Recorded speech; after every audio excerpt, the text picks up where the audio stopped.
दुःख, रोग होणे दुःख आणि मरणे दुःख. बुद्ध भगवंत म्हणाले, या जन्म मरण्याच्या चक्रातून बाहेर पडा.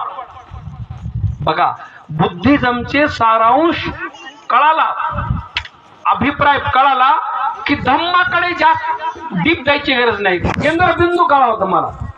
बुद्ध म्हणाले की हे जन्म आहे, जन्माला अविद्या पच्छया संखारा.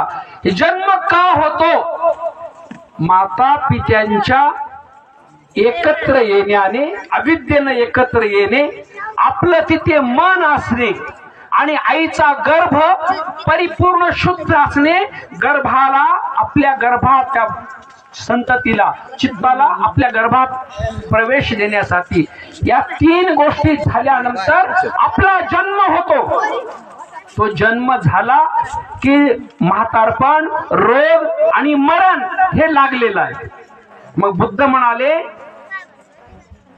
तुमचे आता बघा, दीपंकर बुद्धाने आशीर्वाद दिला, तेथून सिद्धार्थ गौतमाचा काळ किती मोठा असेल?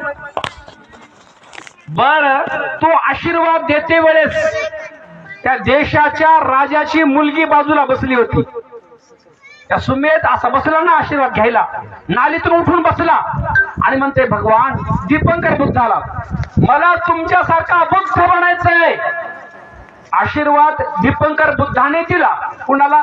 सुमेध नावाच्या संन्याशाला. काय दिला? आजपासून 4 असंख्य 1,00,000 कल्पानंतर सिद्धार्थ गौतम नावाचा बुद्ध होशील. इतर बरोबर आहे? तर बाजूला हो का, आता राहू द्या पाणी थोडा वेळ, सहन माझ्यासाठी